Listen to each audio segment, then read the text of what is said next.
SprintCarUnlimited.com, coming to you from Lernerville Speedway, night one of the Commonwealth Clash. We're here with second place finisher Brad Sweet. Brad, you're out front for a while, since the beginning, good all night, just got caught in traffic, looked like it was tough to get around, guys. Yeah, I mean, it definitely is, and Lernerville is not typical. Usually someone will get going like up the hill or, make momentum and make speed, especially when the bottom gets that slow, but there's just something about the way they're doing the berm and that little extra grip down there, and Tanner, Thorson kind of found that and was able to make a lot of straightaway speed, and I kind of moved out to get by some lap cars because I thought I needed to, and just wasn't as good as him at the end, really, honestly. I probably could have maybe held him off had I stayed lower, but I don't think it's the worst thing ever to realize that we need to get our car better for tomorrow, and obviously the bigger money's on the line tomorrow, and tonight was about getting locked in. So obviously wanted to get the win for the Napa guys. It's been a while since we won since Florence, and we've been through a lot this year, so we're knocking on the door. Hopefully tomorrow's our night.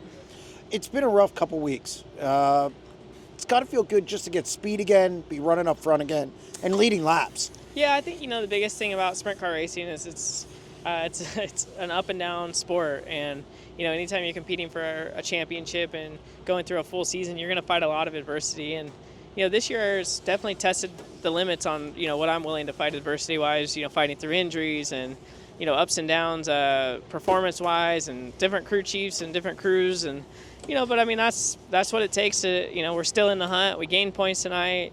We're not out of it. We're going to go down fighting. They're doing a good job. I feel like our car was, made a lot of gains tonight. And, so it's try not to get hung up on the negatives. And, obviously last week was last week. Tonight, take the positives and try to move till tomorrow. And, try to win and try to leave here with some momentum. We got, there's still 11 or 12 nights of racing and some pretty tough racetracks. So, just keep our heads down and try to learn each night and try to get the car better. What are some of the things you guys have been dealing with? I know obviously crew changes and all that, but just the last couple of weeks, had some mechanical failures, which is odd for this team. Is it just about speed or just gremlins? I think it's just a lot of changes and I wouldn't call it necessarily like all the crew guys' fault, but there's some inexperiences. There's just some learning experiences that have taken place where. I think in the past we've just had, some longevity with crew guys, and it's like when you get that, they gain the experience, and everybody knows what to do, whether it's performance or a mechanical issue, and when you bring in new people and you're switching things around, there's some learning stuff going on and some mistakes, on both driver and crew, and just part of it. It's we've had it good for a long time, and won a lot of championships, so you don't want to take that stuff for granted, and you certainly don't want to sit here and complain or, poor me or anything like that. It's all about, hey, some changes happen. We got to keep our heads down, and we got to keep trying to perform at a high level. And yeah, I mean, tonight, nights like tonight proved that we can do it. It's just trying to do it consistently and to keep improving, night in and night out. And then when you have a bad night, making sure that you overcome it, overcome the adversity as quick as you possibly can.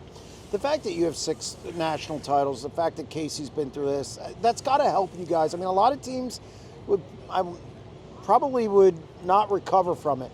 Do you think your experience helps with just not getting too high or too low? Yeah, absolutely. I think calmness, experience is everything. I mean, people are everything. And as you go through all these, every year there's new challenges that we fought through. And from the first championship with going down to world finals, 4 points separating a 10-time champion, Donnie versus me. It's I've been in these situations, so it's I think we kind of thrive when our backs are against the wall, or at least I have in the past, but like this year's really tested the commitment level to racing with, like I said, the injury and some of these changes. But here we are, 10, 12 races out, 30 points out of the lead, and a good battle for high limit racing championship. So Aaron Reitzel's been fast all year. He's overcome some adversity, and Rico and Ricky. So and the 7BC, I think there's four or five cars that still mathematically are right in it. So I definitely think experience. I definitely think the fact that I've won the championships, I've been in these moments. I think everything helps me stay very calm, very level-headed.